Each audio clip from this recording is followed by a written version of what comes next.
Hey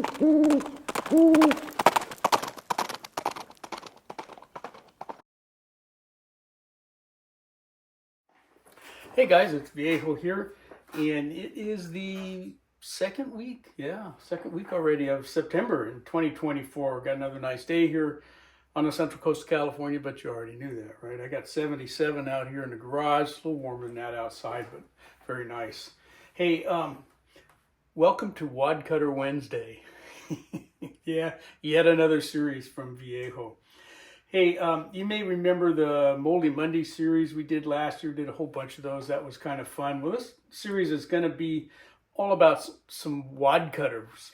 And I've got a bunch of wadcutter molds, 18, 20, something like that.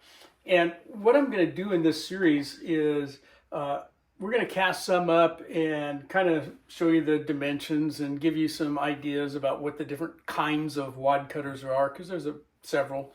Right, they're not all the same. And, maybe you've been thinking about getting a wadcutter mold yourself or shooting some wadcutters and, that you want to hand load. And we're going to give you a look-see at some of the different varieties that are available.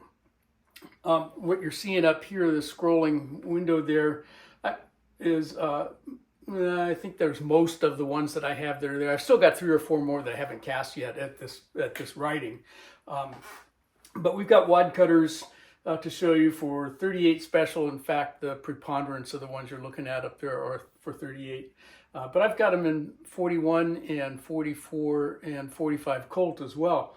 And these are all going to be geared for revolvers.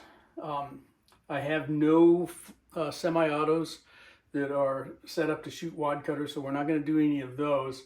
And there are plenty of other wadcutter molds and factory wadcutters that are out there that I don't have right now. The only factory one that I have is a plated wadcutter from Extreme, but Barnes and Berries and Acura and all of those guys who make plated bullets also have wadcutters that you can purchase, as do the folks who make cast and high-tech coated bullets, people like Acme and Missouri Bullet Company and so forth. They've all got wadcutters for you as well. What this is not going to be is a comparison or anything along the lines of trying to figure out which wadcutter is the best. That's not what this is about at all. This is mostly about having some fun casting and getting them out and shooting. We'll be starting off next week. We're going to do all of the 38 specials first, and I think I have 8. For 38 in type 1, type 2, and type 3. So we're going to do those first. We're going to load those all the same on this press, and we're even going to do the same charge. We're going to use 2.8 grains of bullseye on all of those 38s, regardless of type or mold manufacturer. And we've got molds from RCBS, we got them from Lee, we got them from MP, Lyman, okay, Seaco.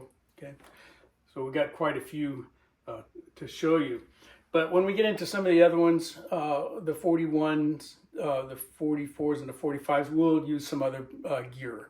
Okay, but the 38s, we're going to do them all the same, other than seating depth. Okay, so let's kind of think about what you can look forward to.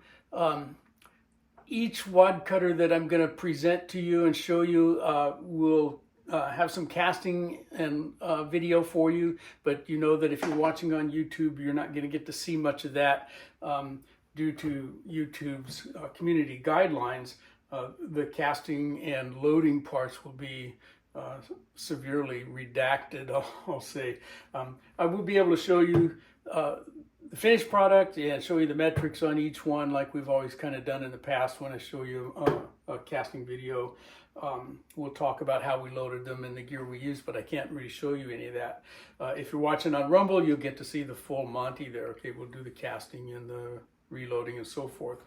So each one, again, is going to take 2 episodes. We'll do the preparation of the bullet in the first episode, and then in the immediately following one a week later, we'll get them loaded up and get them out and shoot them and show you how they performed. And we'll give you some of the information from the shooting as well. You know, how fast did they go?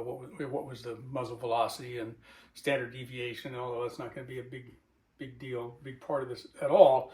Nor will it be, hey, look how good I shot. It's not going to be about that either. So it's just going to be an opportunity for you to kind of look through some of the Wadcutter molds that I have, maybe get some ideas about what's available to you should you decide that you might want to go pick up a Wadcutter mold for yourself sometime. If you've already got Wadcutter molds, or maybe you've got some factory bullets, or you've got some factory loaded ammo with Wadcutters that you enjoy shooting, chime in the appropriate episode, you know, for that caliber.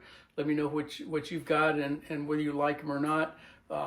But again, this is not going to be me trying to show you what I think is the best by any stretch of the imagination. Okay? It's just going to be, here's this one, take a look at it. Here's what I did with it, all right? So that's the direction we're going to take, knowing full well that everybody's got their own ideas on how each of these should be loaded and how they do it. Everyone's going to be different on that, and I know that in advance. So don't take what you're going to see from me as gospel as to the proper way to load any of these. Okay, it's just how I'm going to do it. All right, so I think that'll wrap it up. I look forward to seeing you all next Wednesday for the first episode, which is going to be a 38 special Wadcutter. I'm not going to tell you which one yet. Okay, some of you might be able to guess, but I think that is enough for this introductory part. Questions or comments, leave them down below.